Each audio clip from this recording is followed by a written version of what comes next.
Chapitre 1. Un point dans le temps. Le village de Willowbrook, blotti tel un mouchoir brodé à la main au cœur des collines verdoyantes de la campagne anglaise, était le genre d'endroit où il ne se passait jamais rien. Du moins, c'est ce qu'on disait. Les haies étaient soigneusement taillées, des rosiers s'accrochaient à chaque mur des chaumières, et les sermons du pasteur constituaient encore le moment le plus palpitant du dimanche de la plupart des habitants. Mais ce samedi-là, début juin, le calme endormi de Willowbrook se transforma en une douce excitation. C'était le jour de l'exposition annuelle du Cercle de broderie de Willowbrook, un événement prestigieux organisé dans la salle paroissiale, qui se vantait, comme le répétait si souvent la femme du vicaire, d'avoir plus de talent au mètre carré de toile que la Royal Academy. Des dames de tout le village, et même de Marleycombe et Rose Hill, préparaient leurs échantillons, tapisseries et linges décoratifs depuis des mois. L'événement était autant un moment convivial qu'une exposition de travaux d'aiguille, avec des gâteaux éponges, du thé servi dans de la porcelaine de Chine et, bien sûr, des ragots aussi subtils que les fils de soie exposés. Miss Jane Marple, aux cheveux blancs, douce et parfaitement assise dans un coin près de la théière, sirotait tranquillement une gorgée en observant. Ses doigts étaient encore agiles après des décennies de crochet et de frivolité, mais son outil le plus affûté n'avait jamais été son aiguille, c'était son esprit. Et ce jour-là, tandis qu'elle observait la pièce peuplée de visages familiers, voletant sur la broderie flamboyante aux pans de Madame Diana Huntley, admirant la délicate bordure de dentelle de la jeune Ivy Baker, elle sentit quelque chose d'étrange flotter dans l'air. Ce n'était pas seulement la tension entre les dames, même si Miss Marple avait remarqué le regard glacial de Diana Huntley lorsque Miss Martha Linton avait reçu un compliment précoce sur son point de croix. Ce n'était pas non plus la présence de Miss Sybil Carter, une habitante de Rose Hill arrivée seulement 3 mois plus tôt, et qui, par un miracle d'ambition, avait réussi à présider le comité d'organisation de cette année, bien qu'elle ne sache pas vraiment par où commencer. Non, c'était quelque chose de plus subtil, une perturbation dans le cours normal des choses, une fausse note dans un air qui aurait dû lui être familier. La salle était remplie de bavardages polis, d'une légère note de compétition et du tintement des petites cuillères sur la porcelaine. Le jugement aurait lieu à 16 heures, présidé par le révérend Clemens, même s'il savait à peine coudre un bouton, de son propre aveu. Pour l'instant, les gens se mêlaient, les dames arrangeaient leurs nappes avec soin, et les maris rôdaient, mal à l'aise, près de la sortie où allaient chercher consciencieusement du thé. À Mademoiselle Marple, essayez le filet de citron. Ivy l'a fait elle-même, dit Madame Maud Petrie en s'approchant avec une assiette. « Oh, merci, Maud, » dit Miss Marple en acceptant la part avec grâce. « Elle a un talent si délicat, aussi bien pour la pâtisserie que pour la dentelle au fuseau. »« Tu as toujours eu le sens du talent, » dit Maud avec tendresse, puis elle se pencha. « Mais dis-moi, crois-tu que ce que j'ai entendu est vrai, à propos du mari de Madame Huntley et de la jeune veuve de Marleycombe ?» Miss Marple esquissa un petit sourire évasif. « Je trouve très difficile de démêler les rumeurs une fois que le fil commence à s'effilocher. » Maud rit. « Tu le dis toujours avec tant d'élégance. » L'horloge murale sonna 3 heures. La foule commença à se diriger vers les expositions à mesure que l'heure du jugement approchait. Miss Marple se leva lentement, les articulations un peu crispées, et se rapprocha de la section des tapisseries. C'était là que la véritable compétition se déroulait toujours. Et de fait, on pouvait déjà y déceler des signes de positionnement stratégique et de nervosité. Mademoiselle Martha Linton, dont la vue commençait à baisser, essayait de réépingler un coin de son dessin lorsque Mademoiselle Sybil Carter est intervenue. « Oh, Martha, j'espère que les juges seront indulgents. Des nuances si ambitieuses, quoiqu'un peu inégales, non ?» Miss Marple vit les joues de Martha s'empourprer. « C'est censé être impressionniste, » dit Martha à voix basse. Sybil émit un rire qui n'atteignit pas ses yeux. « Oh, ma chérie, bien sûr que si. » Elle s'éloigna en flottant, son foulard en soie flottant derrière elle comme une bannière de guerre.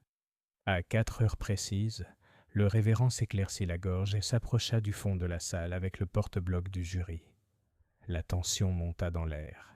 Miss Marple, s'étant rassise, pencha la tête. Elle remarqua que Sybil Carter n'était plus par terre. Étrange, on ne voyait jamais Sybil sans l'entendre. Mais à cet instant, son attention fut distraite par un cri soudain provenant de l'arrière-boutique. C'était Ivy Baker. « À l'aide! Quelqu'un, s'il vous plaît, elle ne respire plus !» Les gens se précipitèrent, alarmés, les voix s'élevant, certains appelant le médecin. Miss Marple ne suivit pas la foule. Au lieu de cela, elle se leva et marcha, d'un pas posé et calme, vers le débarras, l'atteignant juste au moment où la foule s'écartait suffisamment pour qu'elle puisse la voir. Là, sur le parquet, à côté d'une tasse de thé cassée et de fils à broder éparpillés, gisait Miss Sybil Carter. Ses yeux étaient là grands ouverts. Son corps était immobile, et même depuis la porte, Miss Marple pouvait voir la tache rouge foncée indubitable s'étendre sous son épaule. Quelqu'un avait assassiné Sybil Carter. L'infuseur à thé continuait de siffler doucement. Une tapisserie flottait, tandis que la porte du hall restait entr'ouverte. Et même si personne ne le disait à voix haute, chaque habitant de Willowbrook savait, au plus profond de lui-même, que plus rien ne serait comme avant dans son paisible village. Les yeux de Miss Marple n'étaient pas fixés sur le corps, mais sur l'écheveau de fil vert vif emmêlé près de la porte, trop loin du corps pour être tombé naturellement. Elle se pencha et le ramassa délicatement. « Intéressant, » murmura-t-elle, plus pour elle-même que pour quiconque. Le fil, semblait-il, avait déjà commencé à se défaire. Chapitre 2. La couleur de l'envie. La mort de Miss Sybil Carter a jeté une ombre inquiétante sur le pittoresque village de Willowbrook. La nouvelle n'avait pas seulement circulé, elle avait traversé les chaumières, franchi les murs des jardins, et s'était immiscée dans toutes les conversations de cuisine, avant même le coucher du soleil ce soir-là. Qu'une telle chose, meurtre, rien de moins, aurait pu se produire à l'exposition du cercle de broderie, de tous les lieux, était impensable. Pourtant, l'impensable s'était produit. À la tombée de la nuit, le village avait déjà formulé une douzaine de récits. Certains disaient qu'elle s'était évanouie et s'était cogné la tête. D'autres affirmaient avoir vu une aiguille percer son épaule, comme dans un conte macabre. Mais ce fut le mot prononcé à voix basse par le docteur Hale. Blessure par arme blanche, juste en dessous de la clavicule, qui régla la question. Ce n'était pas un accident. Quelqu'un avait tué Sybil Carter. L'inspecteur Llewellyn de Marleycombe arriva le soir même. Homme trapu, moustache cirée et loucheur lasse, il avait l'air plus habitué à régler des disputes d'ivrogne au pub du coin qu'à démêler des meurtres parmi des serviettes en dentelle et des gâteaux de Madère. Pourtant, il prit les choses en main avec un professionnalisme déterminé, bloquant la salle et demandant les dépositions de tous ceux qui étaient au présent. Miss Marple, toujours discrète, fit son récit avec sa discrétion habituelle. Elle était restée près de la théière, dit-elle, sirotant une infusion citronnée. Elle n'avait pas vu Sybil Carter entrer dans la réserve, mais elle avait remarqué la tension entre plusieurs femmes, comme c'était souvent le cas lors de tout événement villageois, lié ou non à la broderie.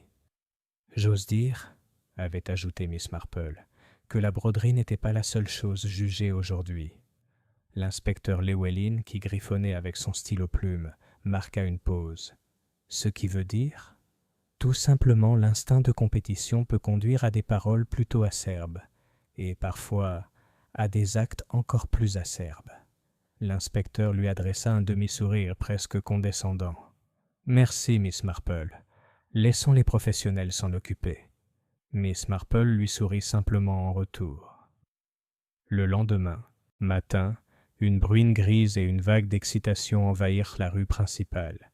Bien que les boutiques fussent ouvertes comme d'habitude, la boucherie Parker avec son auvent rayé et le bureau de poste avec ses géraniums penchés sur les rebords des fenêtres, on ne parlait que de meurtre. Certains villageois en profitèrent pour embellir leur récit des événements de la journée. On entendit Madame Martha Linton dire qu'elle avait senti. Quelque chose de terrible allait se produire dès l'arrivée de Sybil, coiffée de son ridicule chapeau bleu pan. et M. Gilby, le pharmacien du coin, confia à plusieurs clients que Sibyl avait récemment commandé une quantité curieuse de sels odorants. « Pour les nerfs », disait-elle, mais cela me laissait perplexe. Au cœur de tout cela, Miss Marple sirotait tranquillement son thé matinal dans son salon, entourée de fauteuils en chintz et du tic-tac régulier de son horloge de parquet. Un fil conducteur commençait à traverser son esprit, aussi fin et délicat que la dentelle d'Ivy Baker. Elle prit son carnet, un petit registre marron dans lequel elle notait parfois des incidents particulièrement curieux, et nota 2 choses. Le fil vert, loin du corps. L'ascension singulière de Sybil Carter vers la célébrité. Elle tapota doucement le crayon. Que savait-elle vraiment de Sybil Carter ? Sybil avait emménagé à Rose Hill 3 mois seulement. Veuve, prétendait-elle, sans enfant. Elle vivait dans une modeste maison de briques rouges héritée d'une tante éloignée. Franche, élégante, avec une touche théâtrale, elle s'était rapidement intégrée à la vie du village. C'était le genre de femme qui aimait être admirée et obéie, un peu comme certaines des dames audacieuses que Miss Marple avait connues dans sa jeunesse, lors de sa brève visite dans un pensionnat de Florence. Mais qu'est-ce qui avait été derrière le charme ? Et qui avait des raisons de lui vouloir du mal ? Plus tard dans l'après-midi, Miss Marple se promena dans le village, son parapluie flottant légèrement sous la légère bruine. Elle n'était pas du genre à poser des questions directes. Non, elle croyait que la plupart des vérités se découvrent mieux par une observation discrète et une remarque opportune. Les gens ont une façon de se révéler, surtout lorsqu'ils croient ne faire que bavarder. Elle s'arrêta d'abord au cottage d'Ivy Baker. Ivy était jeune, peut-être 22 ans, et plutôt timide, du genre à rougir lorsqu'on lui parlait trop directement. Ses broderies, en revanche, étaient exquises, et Miss Marple se faisait un devoir de les louer chaque année. « Oh, Miss Marple !» dit nerveusement Ivy en ouvrant la porte. « Ont-ils déjà trouvé le coupable ?»« Pas encore, ma chère, » dit doucement Miss Marple, « mais je suis sûre qu'ils le feront, avec le temps. Je voulais juste voir comment tu allais. Ça a dû être terriblement bouleversant. » Et Ivy hocha vivement la tête. Ses doigts tordirent le bord de son tablier. « C'était affreux. J'étais dans la réserve il y a 10 minutes. Je suis allé chercher le produit à polir l'argenterie pour Madame Petrie, celui avec le motif faisan sur son plateau. »« Et avez-vous vu Miss Carter alors ?»« Non, » dit Ivy. « Elle a dû rentrer juste après. Je n'ai rien entendu d'anormal non plus, juste le sifflement de la bouilloire sur le feu arrière. » Miss Marple pencha la tête. « Et dites-moi, ma chère, Miss Carter s'entendait-elle avec tout le monde ?» Ivy hésita. Elle était peut-être un peu brusque. Elle n'aimait pas le travail de Martha. Elle l'a même qualifié de maladroit une fois. Et je crois que Diana Huntley ne l'aimait pas beaucoup. Elles se sont disputées au sujet du jury. « Ah oui, » dit doucement Miss Marple, « le jugement. » Elle quitta Ivy avec une petite tape réconfortante sur la main et continua son chemin, tournant ses pensées comme des feuilles au vent. Sybil Carter avait des ennemis, c'était clair, mais l'aversion et le meurtre étaient 2 choses bien distinctes. Au presbytère, Miss Marple trouva le révérend Clemens dans un état de léger embarras. « Je n'arrive pas à comprendre pourquoi c'est arrivé, mademoiselle Marple, » dit-il en regardant par-dessus ses lunettes. « Dire que c'était sous notre toit, lors d'une réunion communautaire. Ma femme est hors d'elle. Elle dit que ce serait la ruine de la communauté des femmes. »« Et le fil vert ?» demanda Miss Marple. « Avez-vous vu des broderies réalisées avec ?» Il pensa. « Vert ? Oui, l'œuvre de Martha Linton était très verte.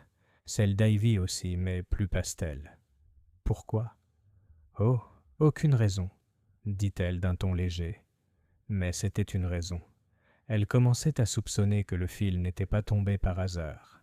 Quelqu'un avait marché dessus, ou peut-être s'était-il détaché de son propre travail. Dans les 2 cas, cela témoignait d'une proximité, et s'il ne provenait pas de l'exposition de Sibyl, alors il appartenait à quelqu'un d'autre.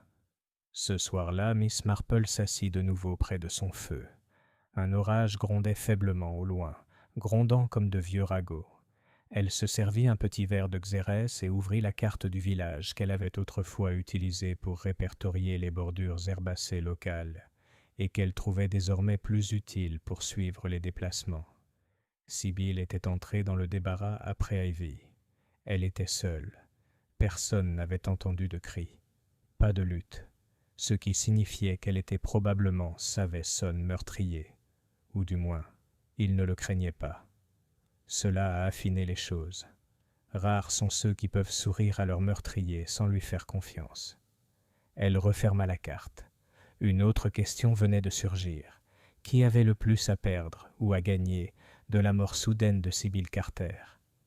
Miss Marple ferma les yeux, laissant la question planer. Parfois, l'esprit répond mieux lorsqu'il est laissé à lui-même, comme un sachet de thé infusant lentement en silence. Dehors, la pluie a commencé à tomber, et quelque part dans les fils emmêlés de la jalousie, de la rivalité et des secrets, la vérité attendait d'être démêlée. Chapitre 3. La veuve, la rivale et le prix. Le lendemain du meurtre, les nuages étaient là-bas au-dessus de Willowbrook, tels de lourds rideaux trop serrés. Les cloches de Saint-Cuthbert sonnaient faiblement sur les toits humides, et le village, bien qu'éveillé, était plongé dans un étrange silence. Les gens ralentissaient, parlaient à voix basse et se fixaient un peu trop longtemps, comme s'ils s'attendaient à déceler une pointe de culpabilité dans l'expression d'un voisin. Miss Marple, cependant, traversait le village avec son calme habituel. D'une main, elle tenait un petit panier tressé, censé contenir des scones de la boulangerie de Madame Talbot. Mais en réalité, elle le portait surtout pour l'image qu'il renvoyait, celle d'une vieille femme ramassant ses bricoles, préoccupée par rien de plus criminel que des crompets assis. À Willowbrook, les apparences étaient primordiales, et Miss Marple savait mieux que quiconque que derrière les apparences les plus bénignes se cachaient souvent les vérités les plus sombres. Elle s'arrêta devant la boulangerie et pencha la tête vers le panneau d'affichage extérieur. Parmi les inscriptions manuscrites, des cours de piano, un chat écaille de tortue perdu et une demande d'aide pour le jardinage, une nouvelle était apparue, imprimée et épinglée à la hâte. Avis. En raison des événements tragiques survenus à l'exposition, toutes les activités du Willowbrook Embroidery Circle sont suspendues jusqu'à nouvel ordre. Secrétaire du comité. Le regard de Miss Marple s'attarda sur les mots « secrétaire du comité ». C'était le titre de Sibyl Carter, mais l'écriture, bien que soignée, portait l'inclination et la boucle si caractéristiques de Diana Huntley. Elle n'avait pas perdu de temps, semblait-il. « 2 scones aujourd'hui, Miss Marple ?» La voix enjouée de Madame Talbot interrompit ses pensées. « Juste une, je crois, ma belle. Attention à la ligne, » répondit-elle avec un sourire agréable. « Mais je dois dire que cette bruine appelle à quelque chose de sucré, non ?»« Bruine, meurtre et scandale, » murmura Madame Talbot d'un ton conspirateur en emballant le scone. « Tout le monde en parle, vous savez. On dit qu'elle a été poignardée avec ses propres ciseaux à broder. Vous imaginez ? Les gens aiment bien rendre les choses poétiques, » dit Miss Marple d'un ton doux, même si la poésie correspond rarement à la réalité médico-légale. « Oh, mais vous devez avoir vos propres théories, Miss Marple. Vous en avez toujours. Vous avez remarqué cette histoire avec le fils de Madame Bennett et la machine à écrire du pasteur l'année dernière, n'est-ce pas? C'était plus une question de bon sens que de théorie. Les jeunes aiment tellement laisser des indices, généralement involontairement. » Madame Talbot se pencha par-dessus le comptoir. « Qui a fait ça, à votre avis ?» On murmure à propos de Diana Huntley. Elle détestait Sibyl, tout le monde le savait. Miss Marple eut un petit rire. Tout le monde le savait peut-être, ou le croyait, mais la haine seule ne mène pas toujours à la violence. Je trouve que c'est plus souvent l'orgueil ou le désespoir qui fait pencher la balance. Elle prit son scone, laissa ses pièces sur le comptoir et ressortit dans le brouillard. Plus tard dans la journée, Miss Marple accepta une invitation à prendre le thé chez Madame Martha Linton. Bien que moins ouverte que Diana ou Sibyl, Martha faisait partie du cercle de broderie depuis des années et avait discrètement conservé une certaine influence, moins par son assurance que par sa loyauté et sa persévérance. Martha vivait seule dans une modeste chaumière un peu défraîchie, à l'orée d'un jardin. Son salon sentait vaguement la cire à la lavande et la laine bouillie. Une tapisserie inachevée représentant une scène de jardin reposait dans un cerceau près de la fenêtre. « Je suppose que c'est tout ce dont tout le monde parle, » dit-elle après avoir servi le thé. « Je n'ai pas fermé l'œil de la nuit. Vous savez, je la vois sans cesse, allongée sur le sol de la réserve, les yeux grands ouverts, comme si elle était surprise, ou pire, suffisante. » Miss Marple prit une gorgée. Et pourquoi serait-elle si satisfaite? Martha remuait trop fort son thé. Oh, Sybil Carter avait toujours un nouveau plan. Elle aimait déjouer les plans des autres. Elle était fière de la rapidité avec laquelle elle avait pris le contrôle du cercle. Elle laissait toujours entendre des allusions à une nouvelle direction et à une modernisation de notre image, comme si nos échantillons n'étaient plus assez bons. Tu ne l'aimais pas. Martha parut gênée. Je n'ai pas détesté elle. Je ne déteste personne. Mais elle était difficile. Elle est arrivée à charmer la femme du vicaire et la fille du maire, et soudain nous étions tous sur la défensive. Elle n'était même pas une bonne brodeuse. Pas vraiment. La plupart de ses œuvres étaient tape à l'œil, tout en couleur, sans discipline. Miss Marple hocha la tête, pensive. Et pourtant, elle allait être nommée designer principal du stand de la foire d'été de Willowbrook cette année. J'imagine que ça n'a pas plu à certains.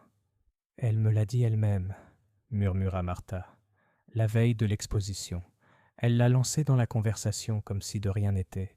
Je préparais ce rôle depuis des années. Il était censé être le mien. » Pendant un instant, le silence persista entre eux comme un souffle retenu. « Et où ? Étais-tu quand Sybil a été tuée, Martha ?» La question était douce, presque une réflexion après coup. Martha cligna des yeux. « J'étais au fond du couloir. Je suis allé chercher un torchon pour Madame Gilby qui avait renversé de la confiture. Je n'ai été absente qu'1 minute. »« Quelqu'un t'a vu ? » ?»« Non. Je ne pense pas. Mais je ne l'ai certainement pas tuée. » Miss Marple hocha légèrement la tête, puis se leva. « Bien sûr, ma chère. Merci pour le thé. » Alors qu'elle remontait le chemin de gravier menant au portail du jardin de Martha, Miss Marple aperçut une grande silhouette pâle s'approcher de l'allée de l'église. Diana Huntley, un parapluie dans une main, des papiers dans l'autre. Son col montant et son manteau bordé de fourrure lui donnaient l'air d'une femme se rendant à une audience au tribunal. « Mademoiselle Marple, » dit Diana d'une voix glaciale, « j'ai entendu dire que vous faisiez votre tournée. »« Je ne fais que rendre visite à de vieux amis, » dit Miss Marple avec un sourire aimable. « Même si je dois admettre que je suis surprise de vous voir si active si tôt. On aurait pu croire que la mort de Sybil vous aurait laissé plus calme. » Diana eut un rire amer. Sybil aurait adoré ça. Elle adorait le spectacle. Même morte, elle a réussi à devenir la star du spectacle. « Vous étiez rivaux. »« Rivaux ?» Diana haussa un sourcil. « Mademoiselle Marple, je suis une artisane. Elle était une charlatane. Nous ne parlions même pas la même langue. Et pourtant vous désiriez tous deux le même prix.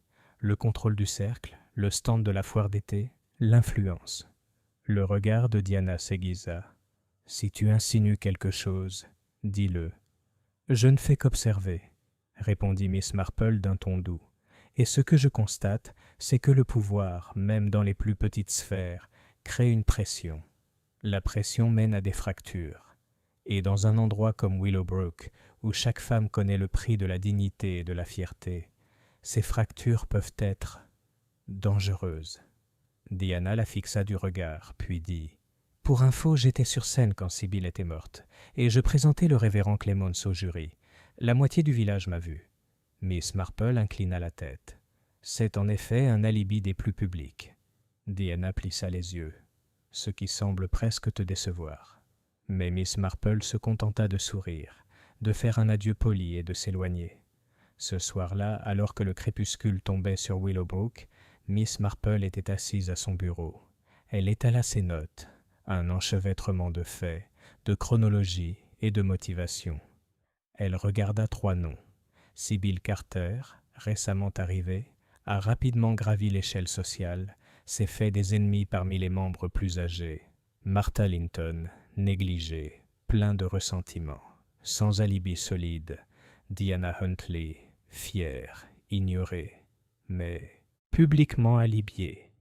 Et elle ajouta un autre nom, Alice Renfrath, la logeuse de Sibyl. Elle l'entoura d'une main soignée.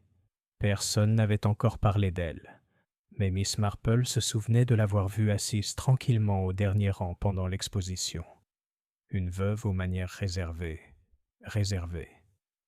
Parfois, Miss Marple le savait. La personne qui dit le moins peut détenir le plus de secrets. Elle alluma sa lampe et consulta son calendrier. Demain, elle rendrait visite à la veuve Renfrew. Il était temps, pensa-t-elle, de commencer à suivre les fils que personne d'autre ne pouvait voir. Chapitre 4. La maison de Lavender Lane. Lavender Lane était une de ces rues qui semblaient à l'abri du chaos du monde extérieur.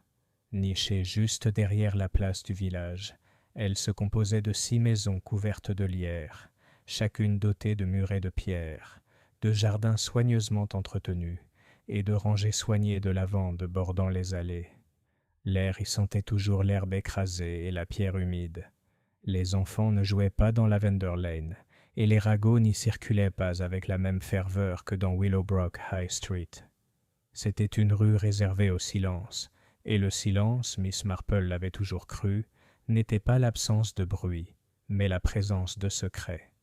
Le 3, Lavender Lane, était une modeste maisonnette aux volets bleus, au portail en fer forgé, et à la haie taillée dans la vague silhouette d'un chat. Elle appartenait à Madame Alice Renfrew, veuve d'un horloger, à la voix douce, au teint pâle, que l'on voyait généralement dans son jardin avec une paire de ciseaux ou rapportant de petits colis de la poste. C'était le genre de femme qui n'invitait jamais aux questions et qui, par conséquent, en recevait rarement. Miss Marple l'avait déjà rencontrée à 2 reprises, chaque fois à l'église, et se souvenait d'elle comme d'une femme polie, douce et plutôt nerveuse. Mais ce qui comptait le plus maintenant, c'était que Sibyl Carter avait emménagé chez elle 3 mois seulement auparavant, et que dans toutes les conversations qui avaient suivi le meurtre, personne n'avait mentionné Alice. Dans l'esprit de Miss Marple, cela rendait Alice Renfrew soudainement très intéressante. Elle arriva au numéro 3 avec une petite boîte de sablé au citron, fait maison, ce qui n'était pas tout à fait vrai, et sonna une fois, puis 2 fois, avec la patience de quelqu'un qui n'a pas l'habitude de se précipiter. Un instant plus tard, la porte s'ouvrit en grinçant. « Mademoiselle Marple », dit Madame Renfrew en clignant des yeux de surprise, les mains crispées sur le devant de son cardigan. « Oh là là, entrez s'il vous plaît. » L'intérieur du cottage était exactement comme Miss Marple l'avait imaginé, ordonné, un peu froid et très calme. Des napperons en dentelle ornaient chaque surface. Un couloir étroit menait à un salon avec une baie vitrée, et là, à sa gauche, Miss Marple aperçut un bureau, propre, mais avec un tiroir légèrement ouvert. Intéressant. « Je suis vraiment désolée de vous déranger, » dit gentiment Miss Marple, « mais j'ai pensé que vous apprécieriez un peu de compagnie. J'imagine que ce doit être une période terrible, avec le décès inattendu de Miss Carter. » Alice hocha lentement la tête et fit signe à son invité de s'asseoir. « Merci. Ça a été difficile. Quel choc, vraiment. Elle vivait avec toi, n'est-ce pas? » « Pendant un peu plus de 3 mois, oui. Elle a répondu à une annonce que j'avais placée dans le Marleycombe. Gazetelle disait qu'elle était calme, autonome, et qu'elle appréciait son intimité. Et comme elle payait à temps, je n'y ai plus prêté attention. » Miss Marple sirota le thé qu'Alice lui offrait. « Vous vous entendiez bien ?» Alice hésita. Elle était théâtrale. Plutôt différente de moi, je suppose. Elle semblait toujours s'habiller pour un public, même quand il n'y en avait pas. Mais elle était assez polie. Nous n'avons pas beaucoup parlé. Elle restait discrète. Est-ce qu'elle a eu des visiteurs? Une lueur passa sur le visage d'Alice. 1 ou 2 fois. Un monsieur est venu un soir, mais je n'ai pas retenu son nom. Elle était très secrète à son sujet. J'ai supposé... Eh bien... Sa voix s'éteignit, rougissante. « Je vois, » dit Miss Marple. « Est-il jamais revenu? » « Je ne crois pas. Je ne l'ai jamais revu. Miss Marple prit une autre gorgée de thé, laissant le silence s'installer entre elles. Le tic-tac d'une horloge sur la cheminée résonnait faiblement dans la pièce. Quelque part dans le jardin, un moineau passa devant la fenêtre.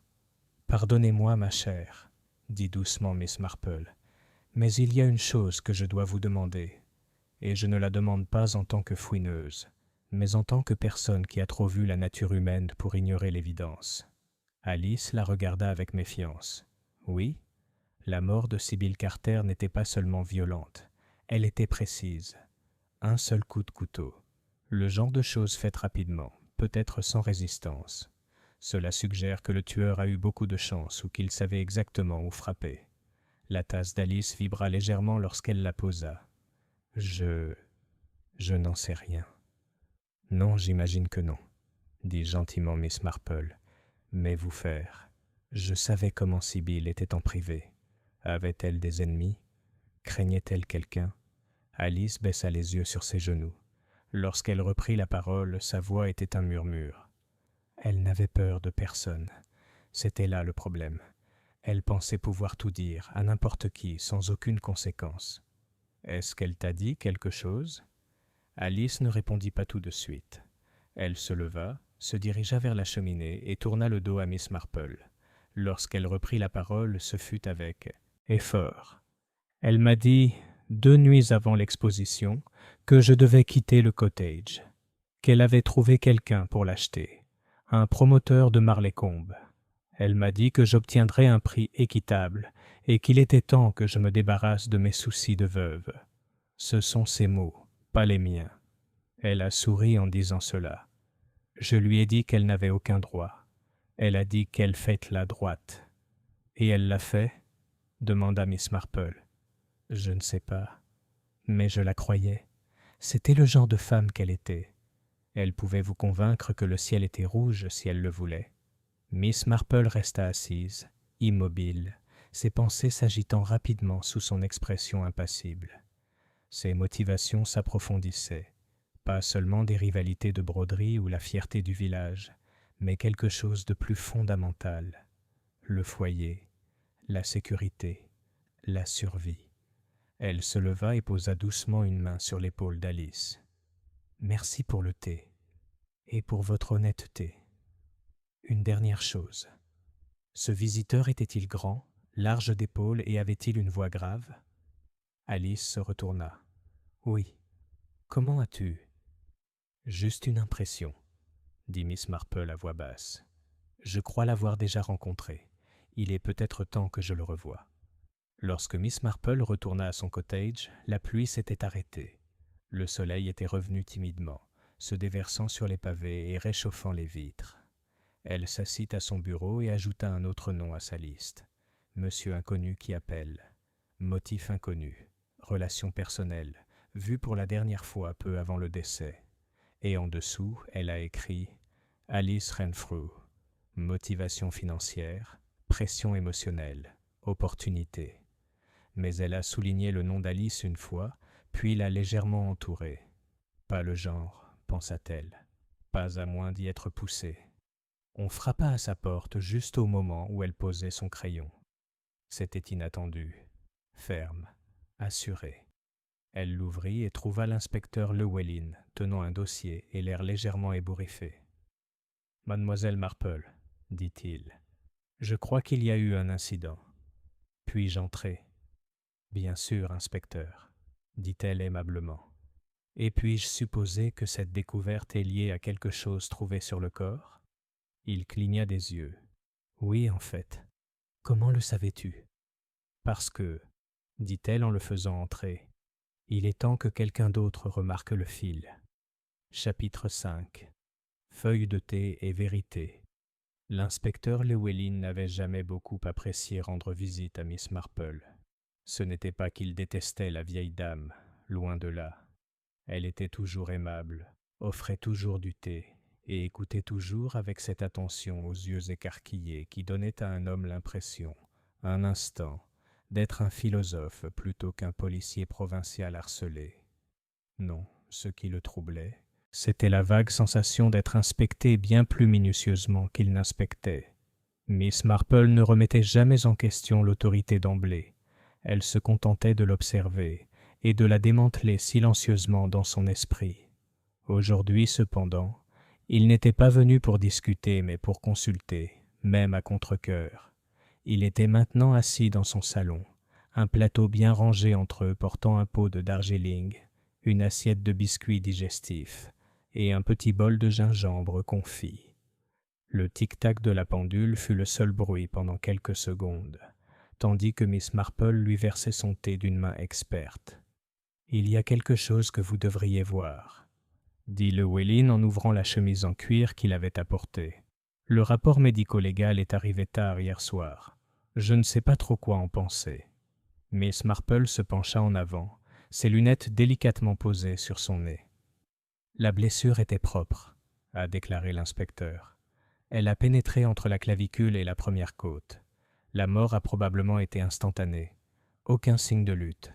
Aucune blessure défensive. »« Très bien, » murmura Miss Marple. « Cela suggère que la victime n'était pas au courant, ou qu'elle n'avait pas peur. » Llewellyn hocha la tête. « C'est bien ce que je pensais. Mais c'est ce qu'on a trouvé sous les ongles qui est curieux. » Il tapota le rapport. Un seul fil, vert émeraude éclatant, soie, très fine, pas de sa propre broderie. Nous avons vérifié tous les morceaux que Sibyl nous a envoyés. Aucun ne correspond à la fibre. Miss Marple resta silencieuse un instant. Elle but une gorgée de thé avec précaution. Un fil, c'est si peu de choses, n'est-ce pas? On peut si facilement l'ignorer. Mais parfois, inspecteur, c'est un fil qui défait tout le vêtement. Il haussa un sourcil. « Tu penses que c'est important ?»« Oh oui, » dit-elle doucement. « Tu vois, il n'appartenait pas à Sibyl, ce qui veut dire qu'il appartenait à quelqu'un qui s'est approché, assez près pour la toucher, assez près pour la tuer. » Llewellyn se rassit. « Nous avons reçu les témoignages de toutes les personnes présentes à l'exposition. La plupart n'étaient pas près de la réserve, mais quelques-unes, Ivy Baker, Martha Linton, Diana Huntley, sont entrées et sorties dans l'après-midi. Et puis il y a le vicaire, bien sûr, et le jeune Martin Greaves. Il aidait à servir les rafraîchissements. » Miss Marple tapota légèrement sa tasse de thé avec sa cuillère. « Et le logement de Sibyl, on y a trouvé quelque chose ?» Llewellyn soupira. « Rien de concluant. Des vêtements, des nécessaires à broder, quelques lettres, la plupart d'une certaine R. Pas de prénom. Elle les gardait cachés dans une boîte à couture sous une fausse doublure. » Les yeux de Miss Marple s'illuminèrent légèrement. « Puis-je les voir ?» Il ouvrit à nouveau le dossier et lui passa quelques photographies, des gros plans de lettres manuscrites sur du papier crème. « Mon cher S, j'espère que vous avez bien reçu le colis. Le paiement devrait couvrir le solde. Plus de demandes, je vous en prie. Nous avions convenu que ce serait la dernière. Si vous persistez, eh bien je n'aurai d'autre choix que de prendre mes distances. R. » Il y avait 3 notes de ce type, toutes non signées, à l'exception d'une seule lettre. « Du chantage, » dit doucement Miss Marple. « On dirait bien, » murmura Llewellyn. Elle pressait quelqu'un, et ils en avaient assez. Miss Marple leva les yeux. « Mais vous ne savez pas qui est R. »« Non, pas de nom, pas d'adresse de retour. Le papier de l'enveloppe est cher. On pense que c'est un homme, vu le ton. » Elle retourna la photo dans ses mains. « Tu découvriras peut-être que le fil et la lettre appartiennent à la même personne. » Llewellyn fronça les sourcils. « Que veux-tu dire ?»« Je veux dire, » dit Miss Marple, « que celui qui a tué Sibyl l'a fait non seulement pour la faire taire, mais peut-être aussi parce que le fil de soie les reliait, et il ne pouvait plus se permettre de se laisser prendre dans sa toile. » Plus tard dans l'après-midi, Miss Marple fit une courte promenade jusqu'à la lisière de Willowbrook, où les champs cédaient la place à des bois clairsemés et où les maisons s'élevaient, plus en retrait de la route. C'est là que se dressait Greaves Hall, pas tout à fait un manoir, mais plutôt majestueux, à sa manière paisible. La famille Greaves y vivait depuis des générations, et même si elle ne possédait plus ni titre ni fortune, son nom avait encore un certain poids. Martin Greaves, l'héritier actuel, avait la vingtaine, agréable, réservé, poli au point d'être invisible. Il se portait volontaire pour les événements paroissiaux, s'occupait du jardin de sa mère et ne parlait que quelques mots à la fois. La plupart des gens le croyaient inoffensif. Miss Marple, en revanche, le trouvait curieux. Elle frappa à la porte et, au bout d'un moment, ce fut Martin lui-même qui ouvrit. Il cligna des yeux, légèrement surpris. « Mademoiselle Marple ? » »« Pardonnez-moi de vous déranger, mon cher, » dit-elle. « Je passais par là et je voulais vous dire bonjour. Vous avez été debout toute la semaine avec les préparatifs de l'exposition. » Il sourit faiblement et s'écarta. « Bien sûr. Tu veux bien entrer ?» Le salon était simple mais bien entretenu. De vieilles peintures à l'huile étaient accrochées au mur et un échiquier était posé sur la table, entre deux fauteuils. Martin lui fit signe de s'asseoir. « J'espère que cela ne vous dérange pas si je vous demande quelque chose d'assez direct, » dit-elle après une ou deux brèves plaisanteries. Il cligna des yeux. « D'accord. Connaissiez-vous bien mademoiselle Carter ?» Martin s'agita sur son siège. « Pas spécialement. Elle était toujours autoritaire, difficile à ignorer, assurément. Mais tu lui as parlé. Elle te faisait suffisamment confiance pour te demander de l'aider à préparer les rafraîchissements. » Il détourna le regard. « Je suppose. Elle a dit que j'étais efficace. » Miss Marple esquissa un léger sourire. « Et t'a-t-elle déjà demandé des faveurs ?» Les épaules de Martin se crispèrent. « Je ne suis pas sûr de comprendre ce que tu veux dire. »« Je pense que oui, » dit doucement Miss Marple. « Voyez-vous, quelqu'un la payait, quelqu'un sur qui elle avait des vues. Et d'après ce que j'ai entendu, votre patrimoine familial n'est plus aussi sûr qu'avant. » Il la regarda surpris. Elle savait peut-être quelque chose. Ou l'a prétendu. Une indiscrétion. Une lettre. Un moment d'inconscience à Marlécombe. Peut-être. Vous ne seriez pas le premier jeune homme à croire au charme d'une femme avant d'en avoir payé le prix. Martin se leva. « Miss Marple, je crois. » Elle gardait des lettres de quelqu'un signé R. « Ton deuxième prénom est Rupert, n'est-ce pas ?» Il s'est figé. « Elle aurait pu ruiner ta réputation. Peut-être ton héritage. Ta mère aurait été dévastée. » Sa mâchoire se serra. « Je ne l'ai pas tuée. Je n'ai jamais dit que vous l'aviez fait, » dit doucement Miss Marple en se levant à son tour. « Mais je pense que vous savez qui aurait pu le faire, ou du moins pourquoi c'est arrivé. » Il baissa les yeux, respirant difficilement. Elle avait quelque chose sur plus d'une personne, Miss Marple. Elle savait des choses. Elle écoutait, elle a dit qu'elle lançait un nouveau projet. Écrire un livre, prétendait-elle, sur la vie du village. Mais ce n'est pas des histoires qu'elle collectait. C'étaient des munitions. La voix de Miss Marple était douce. « Merci, Martin. C'est très utile. » Ce soir-là, elle s'assit à nouveau à son bureau, son carnet ouvert à une nouvelle page. Elle traça 3 lignes reliant des noms. Sybil Carter, Martin Greaves R. Et puis elle a dessiné une 4e branche. Diana Huntley, fil de soie vert. Il était temps de se pencher à nouveau sur la broderie elle-même. Pas de jugement, pas de ragot, mais travaille les fils se laisse des traces. Les aiguilles laissent des marques. Et l'orgueil de quelqu'un avait laissé plus d'une empreinte digitale. Elle se leva, enroula son châle sur ses épaules et se dirigea vers le meuble d'angle où elle gardait sa loupe. Demain, elle demanderait à revoir les pièces, parce que quelque part, au milieu des ponts, des faisans et des scènes pastorales, il y avait un indice cousu à la vue de tous, et Miss Marple avait l'intention de le défaire. Chapitre 6. Le point qui ne devrait pas être là. Le lendemain matin, la salle paroissiale avait retrouvé son calme habituel. Les taches de sang avaient été nettoyées, le sol récuré si minutieusement qu'il brillait par endroits, et les broderies exposées étaient restées enfermées derrière un cordon de fortune, intact depuis le jour fatal. Seul un agent de police était posté près de la porte, un jeune homme qui semblait plus apte à diriger la circulation qu'à garder des preuves. Miss Marple arriva à 10 heures précises, escortée par l'inspecteur Llewellyn, qui avait, avec une certaine réticence, accepté sa demande de réexaminer les pièces de broderie. « Je vous accorde une demi-heure, dit-il d'un ton bourru. Mais, s'il vous plaît, Miss Marple, n'élaborez pas de théories farfelues basées sur la couture. Je n'en rêverais même pas, répondit-elle doucement en sortant sa loupe à monture argentée de son sac à main. L'agent de police ouvrit le cordon et s'écarta, permettant à Miss Marple de marcher lentement entre les vitrines, les mains jointes, le regard perçant. La salle était étrangement silencieuse, à l'exception du tic-tac de l'horloge murale et des craquements occasionnels du parquet sous ses pieds. 15 œuvres ont été présentées, des échantillons, des coussins, des tapisseries et des motifs encadrés. Les œuvres allaient de l'enthousiasme d'un amateur à une maîtrise quasi professionnelle. Miss Marple a commencé non pas par l'exposition de Sybil Carter, mais par celle d'Ivy Baker.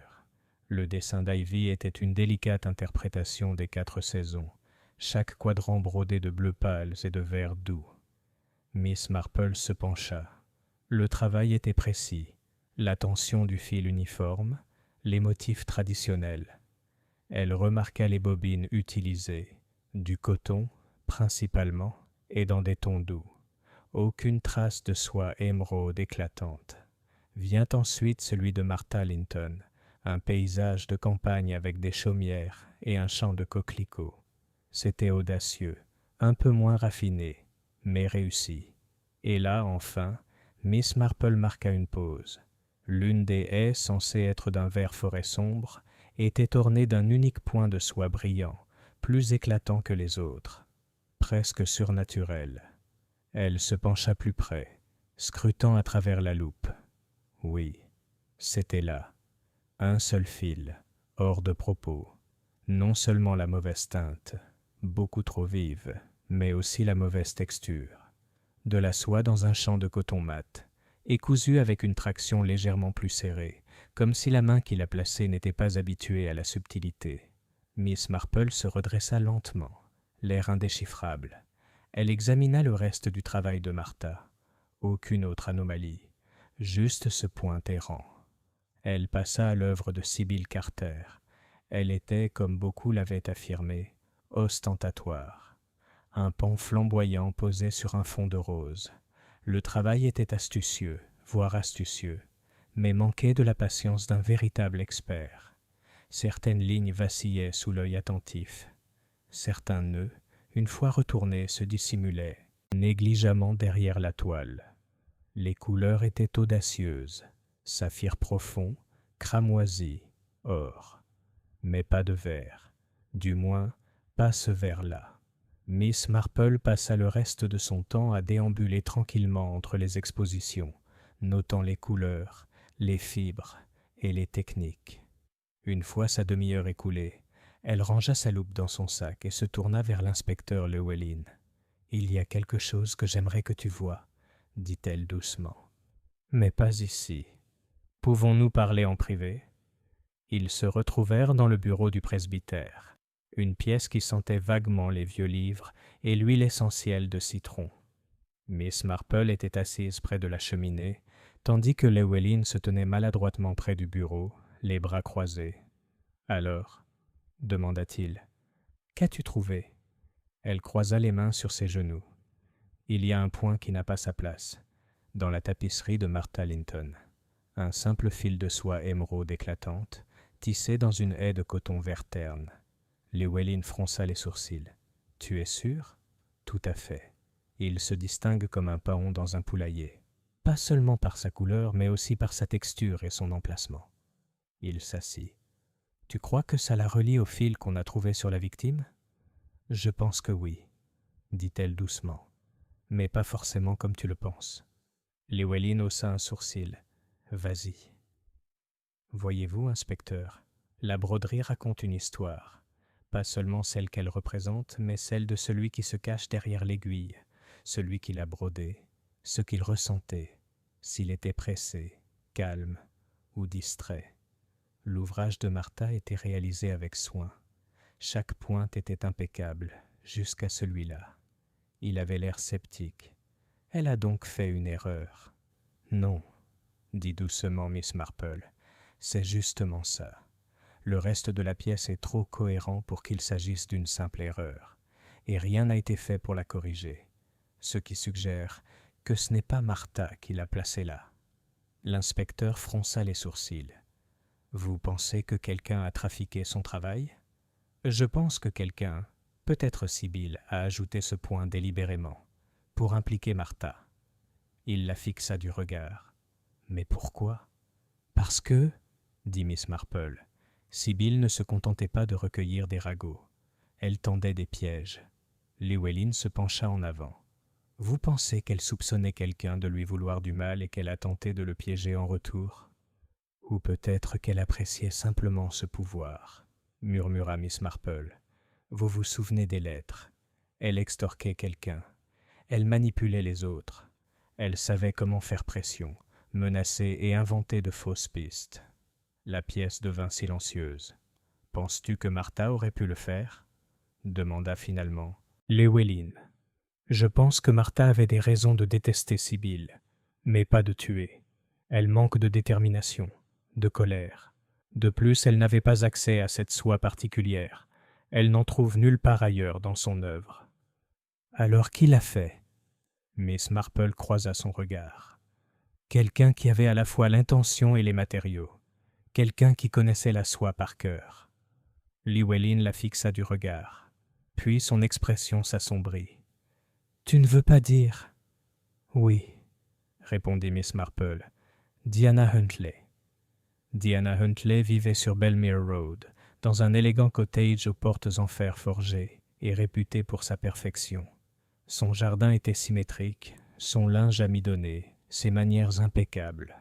Mais la perfection, Miss Marple le savait, cachait souvent les angles les plus aigus. Elle est arrivée sans prévenir, sachant pertinemment que Diana ne la repousserait pas. Après tout, il fallait sauver les apparences. Diana ouvrit la porte vêtue d'un chemisier en soie mauve, les cheveux parfaitement épinglés. « Mademoiselle Marple, » dit-elle, surprise. « Entrez. » Le salon était frais, aéré et légèrement parfumé à l'eau de lavande. Une broderie à moitié terminée était tendue sur la table à ouvrage. Un écusson floral au ton vif et précieux. Et elle était là, la même soie verte émeraude, dans une petite bobine bien rangée à côté du coussin. Miss Marple s'approcha de la table et le ramassa délicatement. « Quel beau fil !» Le sourire de Diana s'éclaira. « C'est l'un de mes préférés. »« Je m'en doutais, » dit Miss Marple. « Vous l'avez utilisé l'année dernière pour la bannière de la fête des moissonneurs, n'est-ce pas? Je l'ai fait. Et encore pour le cadeau du jubilé du maire. » Diana l'observait attentivement. « Puis-je vous demander pourquoi vous êtes ici, Miss Marple ?» La vieille dame la regarda avec bienveillance. « Pour savoir où vous étiez l'après-midi de l'exposition. Vous étiez sur scène quand Sibylle est morte. Oui, mais seulement pour l'annonce. Et avant? Vous êtes-vous approché de la réserve? » Les yeux de Diana se plissèrent. « Non. J'étais en train de ranger les cartes de visite.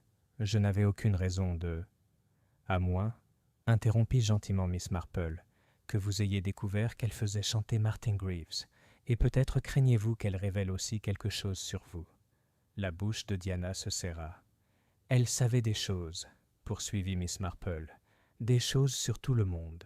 Vous avez essayé de la faire exclure du cercle, mais elle a menacé de révéler la faillite de votre frère. Elle a dit avoir une lettre de lui. Alors, dans un moment de colère, peut-être de peur, vous l'avez suivie dans la réserve. Diana resta figée. Tu as apporté la soie pour te racheter, mais lorsqu'elle t'a tourné le dos, tu as agi. Un coup sec, juste en dessous de la clavicule. Rapide, précis. Puis tu es retourné dans le hall principal. Tu t'es ressaisi et tu as fait une entrée remarquée avec le révérend Clemens. La voix de Diana, lorsqu'elle se fit entendre, était froide. « Tu n'as aucune preuve. »« Peut-être pas, » dit Miss Marple. « Mais voyez-vous, il y a ce petit point, ce seul point, de la soie vert vif dans l'œuvre de Martha, laissé là par quelqu'un qui voulait distraire, quelqu'un qui savait utiliser la couleur pour manipuler le regard. Une main d'artiste. » Elle marqua une pause. « Je crois que Sibylle t'a vu avec la soie. Je crois qu'elle l'a cousue elle-même sur la tapisserie de Martha. sachant que cela éveillerait les soupçons. C'était son dernier geste. Elle voulait te ruiner, même dans la mort. Les mains de Diana se crispèrent. Cette femme a ruiné des vies. Elle se croyait invincible. La voix de Miss Marple était très basse. Et maintenant, elle est morte. Ce soir-là, alors que le crépuscule tombait à nouveau sur Willowbrook, Miss Marple était assise dans son salon, une tasse de thé à la main. Dehors, les cloches de Saint Cuthbert sonnaient à nouveau. L'inspecteur Llewellyn arrêterait Diana Huntley le lendemain matin, non seulement sur la parole de Miss Marple, mais aussi grâce à la correspondance médico-légale du fil, aux lettres récupérées dans les affaires de Sibyl et aux aveux en larmes de Martin Graves. Mais pour Miss Marple, le mystère s'était déjà résolu, avec un seul point qui n'aurait jamais dû être là. Parce que dans la vie, comme dans la broderie, les plus petits détails étaient toujours ceux qui comptaient le plus. Chapitre 7. Des ombres et des ciseaux.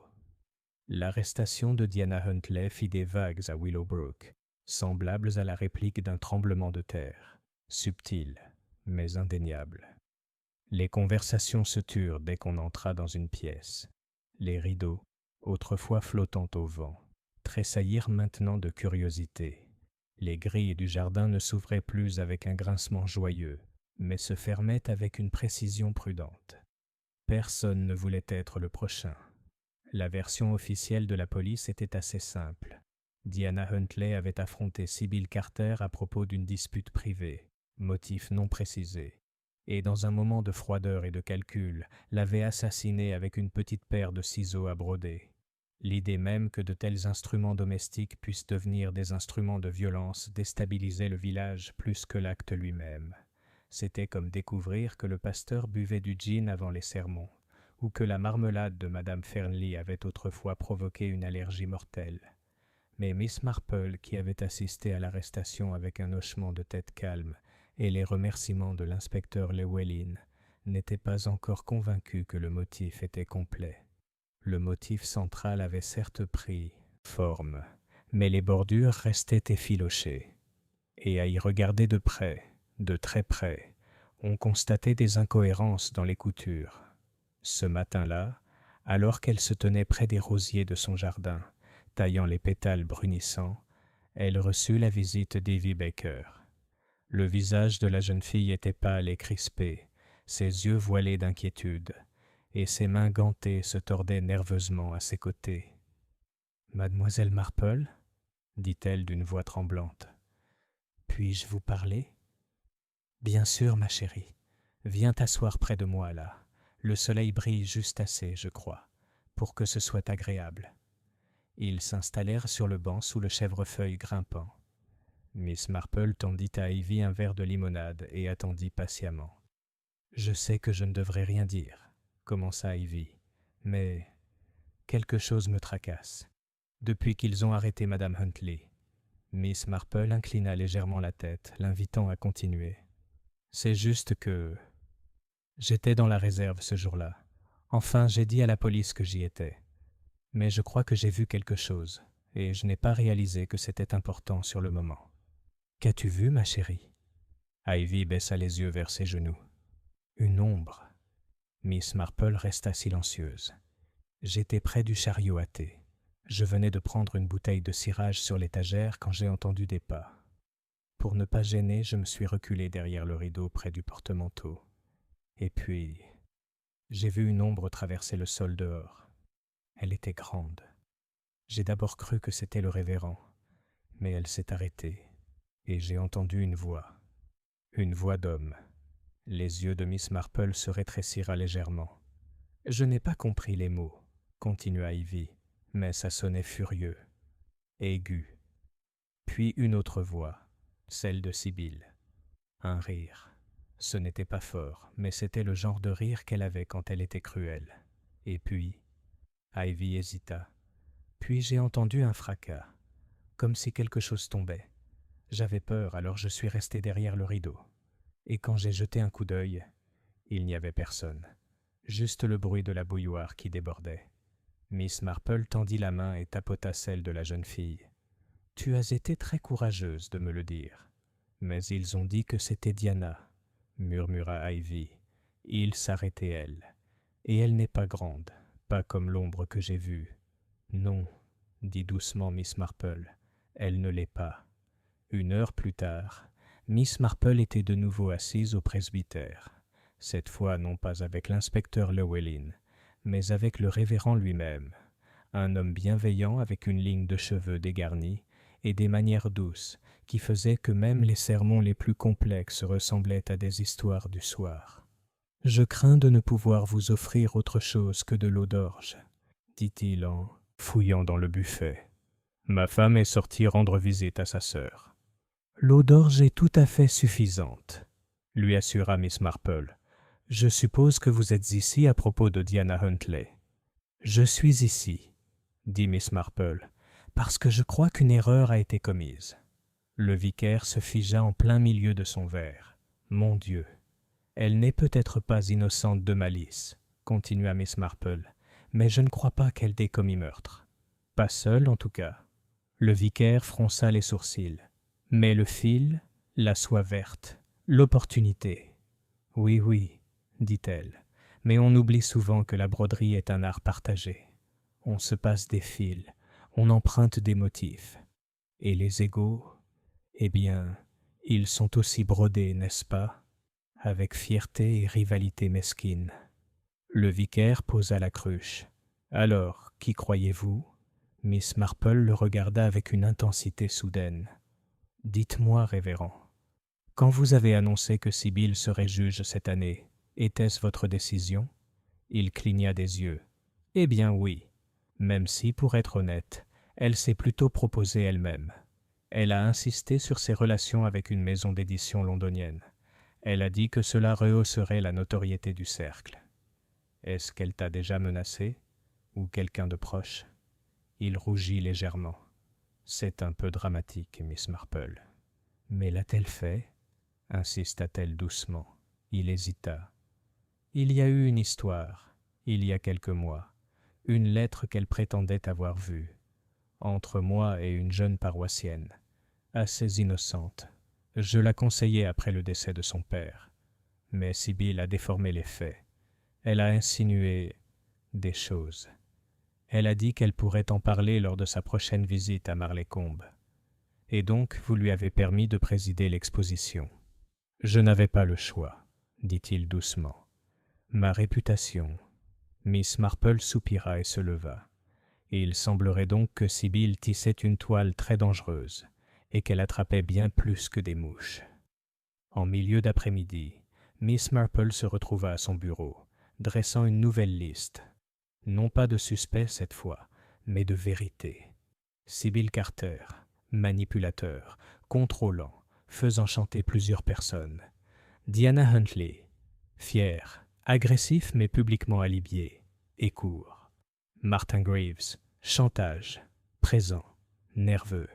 Alice Renfrew, menacé d'expulsion. Il avait un mobile mais manquait de conviction. Le vicaire, compromis. Réputation en danger. Grande figure masculine inconnue dans la réserve. Et juste en dessous, elle a écrit « Ciseaux à broder, trop petit pour l'angle de la plaie ». Elle avait compris tard la veille au soir l'étrange description de la blessure, profonde, aiguisée, propre. Les ciseaux à broder, même les plus pointus, étaient souvent courbés ou trop courts pour atteindre une telle profondeur. Quelque chose clochait. Elle se tourna vers le tiroir de sa table de chevet et en sortit son vieil exemplaire de outils et techniques de couturenne. Feuilletant les pages, elle l'a trouvé. Un schéma de lame de broderie par rapport à des ciseaux de tailleur. Ciseaux de tailleur. Plus longs, plus tranchants, conçus pour les coupes profondes dans les tissus épais, peu utilisés en broderie, mais connus d'une personne du village, Gilbert Price, le tailleur à la retraite. Gilbert Price vivait dans une petite maison douillette entre la bibliothèque et la mercière. C'était un célibataire d'une 60aine d'années, connu pour ses gilets repassés, ses promenades lentes mais régulières à l'église, et ses murmures enlisant le héros de Willowbrook. Miss Marple est arrivée juste au moment où il arrosait ses bégonias. « Mademoiselle Marple » dit-il avec une légère surprise. Qu'est-ce qui vous amène chez moi ? Je me demandais, dit-elle, si vous pourriez me prêter une paire de vos vieux ciseaux de tailleur, juste pour comparer. J'aide Ivy Baker à préparer un projet et nous étions curieux de découvrir des outils anciens. Il sourit. Eh bien, j'en ai une paire que je n'ai pas utilisée depuis des années. Elle est toujours impeccable. Il revint un instant plus tard avec une mallette enveloppée de tissu. À l'intérieur se trouvait une lourde paire de longs ciseaux en acier, polis mais visiblement vieillis. Miss Marple les souleva, lourds, équilibrés, aiguisés comme des rasoirs, plus que capables d'infliger une blessure mortelle, et avec une portée bien plus longue que n'importe quelle paire de ciseaux à broder. Elle les lui rendit avec un sourire. « Merci, Monsieur Price, vous m'avez été d'une grande aide. » En se retournant pour partir, elle dit doucement. « Vous la connaissiez, n'est-ce pas, Sybil Carter, avant qu'elle n'arrive ici ?» Son visage s'est figé. « De retour à Marleycombe, tu lui as déjà fait faire un costume, n'est-ce pas? Et peut-être t'a-t-elle reconnu ici. Peut-être se souvenait-elle de quelque chose de ton passé que tu aurais préféré oublier. » Il déglutit. Elle a dit qu'elle avait une copie de l'ancienne plainte. Miss Marple hocha la tête. Elle l'aurait utilisée. Elle l'a toujours fait. Et ce jour-là, tu aidais à dresser les tables près de la réserve. Personne n'a fait attention quand tu es entré. Il baissa les yeux. Elle a poussé trop loin. Oui, dit doucement Miss Marple. Elle le faisait habituellement. Chapitre 8. La coupe du tailleur. Le lendemain matin, humide et incertain, une fine brume s'éleva le long des ruelles pavées de Willowbrook, tel un souffle exhalé par la terre elle-même. Le village, bien que toujours animé par les rumeurs concernant l'arrestation de Diana Huntley, sembla momentanément suspendu, comme si chacun retenait son souffle, attendant qu'une vérité qu'il ne parvenait pas à nommer se clarifie enfin. Mais Miss Marple était bien réveillée à 6h30, assise à son petit bureau en chêne, sirotant son thé tout en relisant ses notes. Quelque chose dans la confession de Gilbert Price, la veille au soir, sonnait encore faux, pas faux, précisément, mais inachevé. Elle le croyait lorsqu'il disait avoir affronté Sybil dans la réserve. Elle pensait qu'il avait apporté ses ciseaux de tailleur, non pas comme une arme peut-être, mais comme un moyen d'intimidation. Et elle pensait qu'il avait de bonnes raisons de craindre d'être démasqué. Mais un homme comme Gilbert ne poignardait pas sous le coup de la colère. Il coupait, taillait, précis, maîtrisé. Et Miss Marple savait que le meurtre, surtout s'il était soudain, était rarement précis. À 9h, elle avait enfilé son manteau et son sac à la main. Elle avait rendez-vous avec l'inspecteur Llewellyn pour une nouvelle promenade dans le hall d'exposition, et celui-ci, moins sceptique quant à son instinct, avait accepté avec une résignation lasse.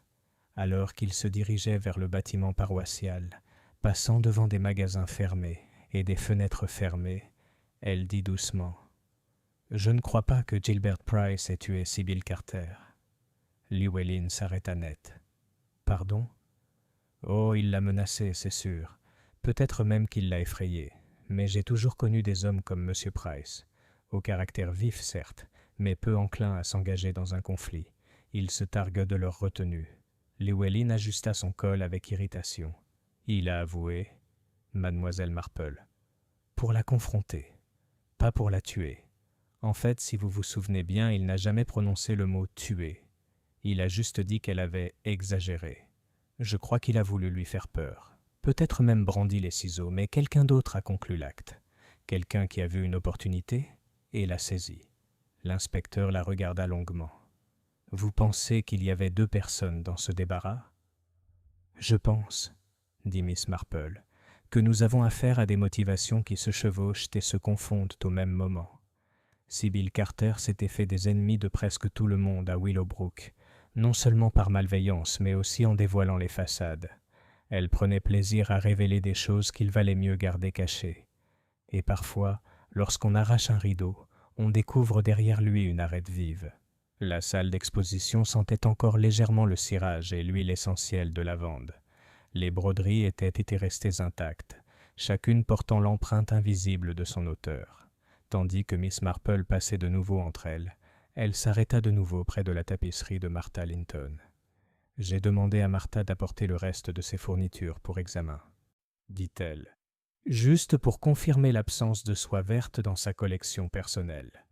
Llewellyn haussa un sourcil. « Tu continues à suivre ce fil. »« Ce n'est pas qu'un fil, » dit-elle doucement. « C'est une carte de visite, laissée non pas par accident, mais par quelqu'un qui a compris ce qu'est une fausse piste. » À ce moment-là, les portes s'ouvrirent et Martha Linton entra, tenant un petit panier en bois. « Merci d'être venue, Martha, » dit chaleureusement Miss Marple. « Cela vous dérangerait-il que je consulte vos documents ?»« Bien sûr que non, » répondit Martha d'une voix légèrement tremblante, « même si je ne vois toujours pas la différence maintenant que Diana a été arrêtée. » Miss Marple sourit. « Faites-moi plaisir, ma chère. » Elle ouvrit le panier. À l'intérieur se trouvaient les outils habituels. Des cotons, des dés à coudre, 2 petits cerceaux et des patrons soigneusement pliés. Mais tout au fond, presque cachée sous un mouchoir froissé, se trouvait une bobine de fil. Brillant, émeraude, soie. Llewellyn retint son souffle. « C'est la même teinte. » Martha pâlit. « Ce n'est pas la mienne. Je n'ai jamais utilisé cette couleur, je te l'ai dit. » Miss Marple hocha la tête. « Je vous crois, mais quelqu'un l'a mis là, planté, tout comme on a planté un seul point dans votre tapisserie. Quelqu'un voulait vous piéger, Martha. Pas pour meurtre peut-être, mais pour conflit, pour semer le trouble, le chaos. » La pièce tomba dans le silence. « Tu penses que c'est Sibyl qui l'a planté ?» dit lentement Llewellyn. « Oui, oui, » répondit Miss Marple, « jusqu'à ce que j'apprenne pour les ciseaux. » Elle se tourna doucement vers Martha. « Es-tu retournée dans le débarras après ton départ ?» Martha cligna des yeux. « Non.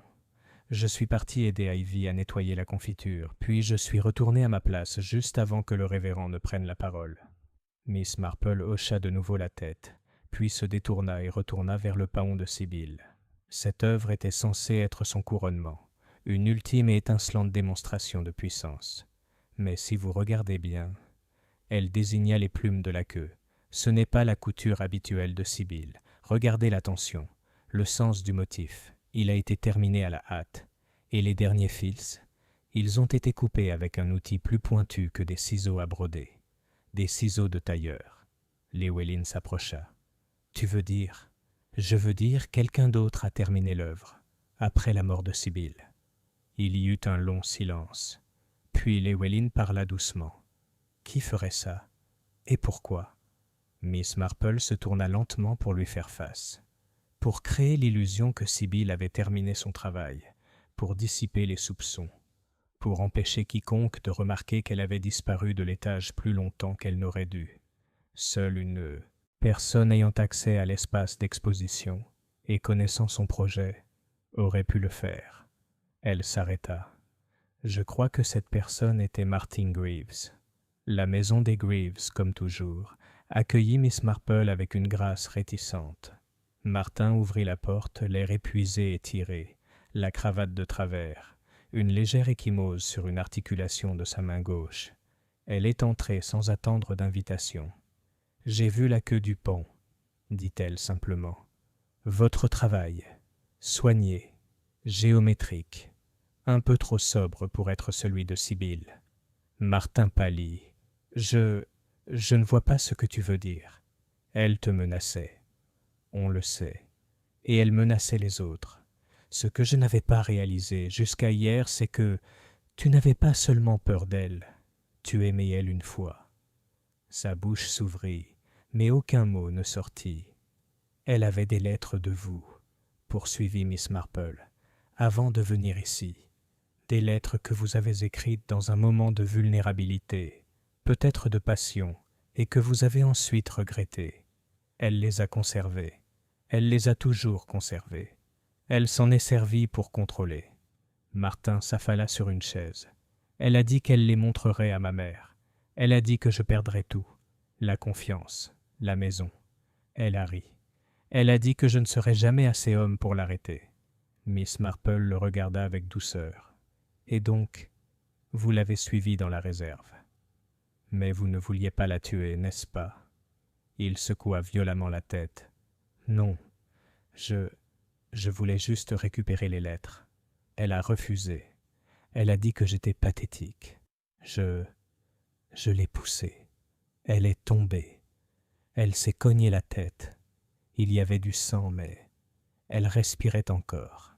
Et puis, j'ai paniqué. Je suis parti. Je pensais que ce serait moi qui porterais la responsabilité. Je me suis dit qu'elle s'en sortirait.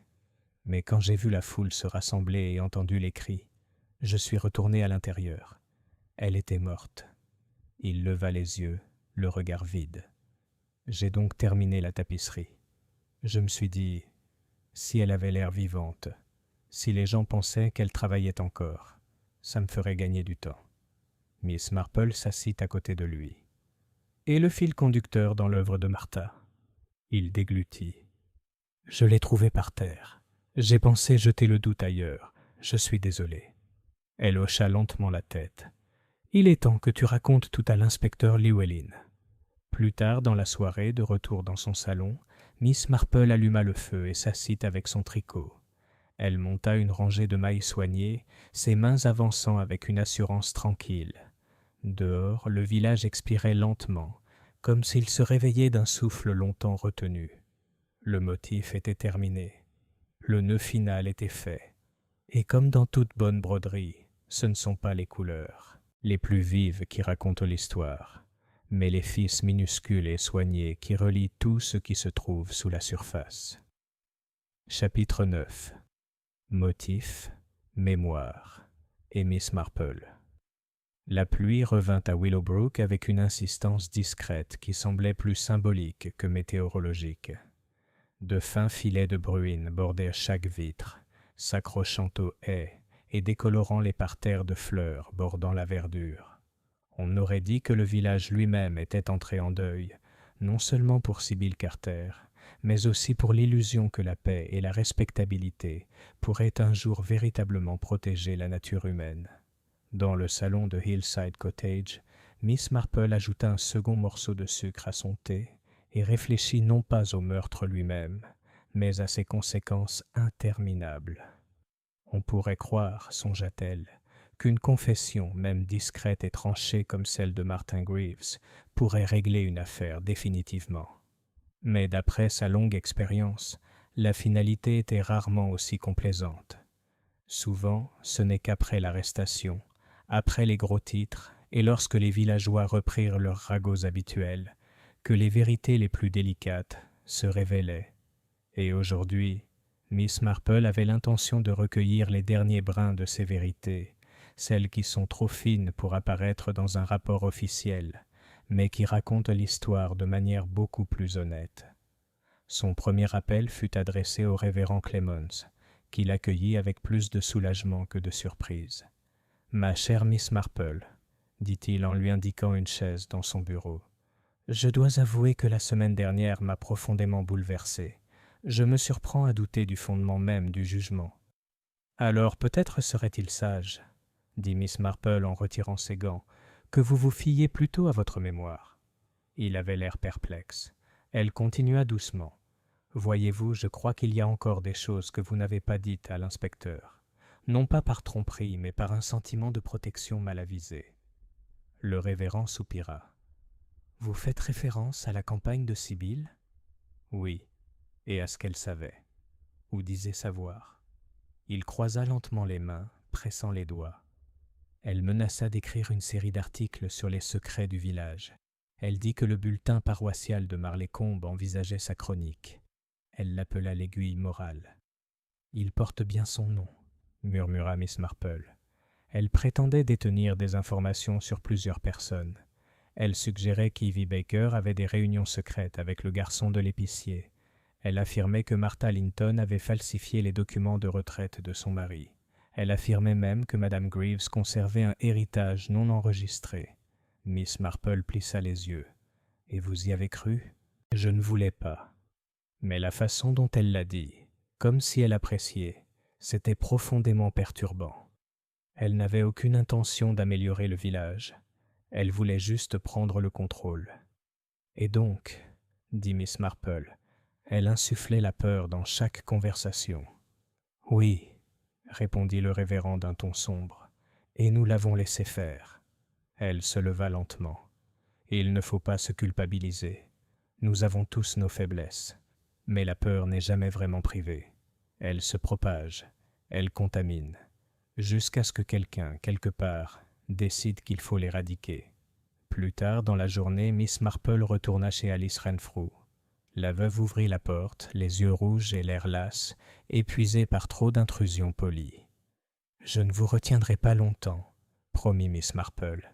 Je suis juste venue vous poser une dernière question. » Alice hocha la tête en silence et la conduisit au salon. La même pièce bien rangée, le même léger parfum de lavande et d'amidon. Miss Marple regarda autour d'elle et dit « Où es-tu allée la nuit du meurtre ?» Alice tressaillit. « J'ai prévenu l'inspecteur, je suis restée à la maison. Une fois le couloir vidé, je suis revenue m'allonger.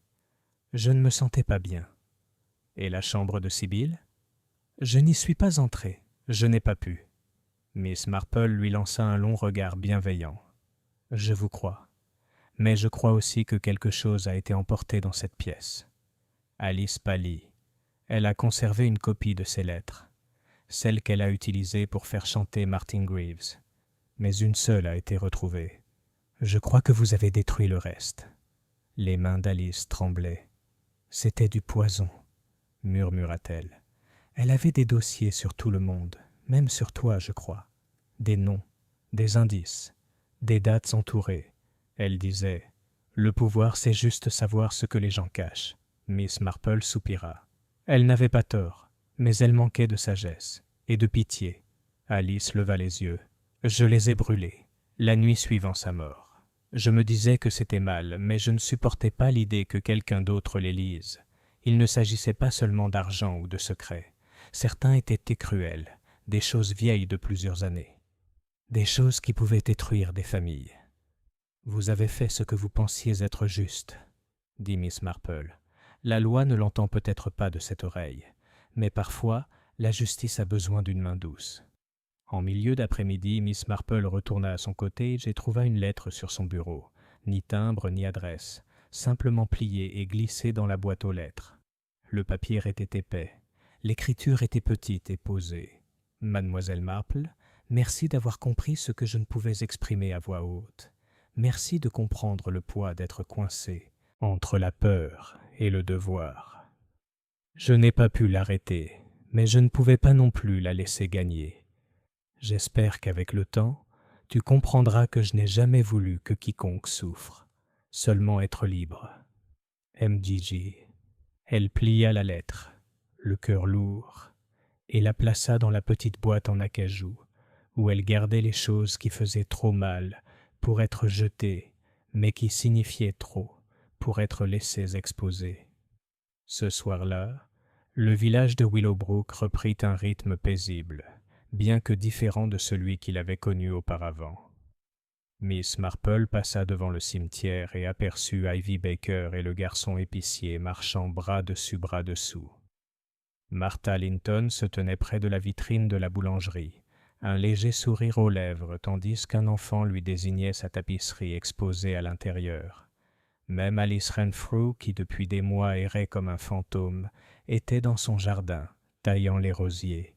Et Miss Marple, sage, vigilante et lasse, savait que le motif n'était pas parfait. Les fils s'étaient effilochés.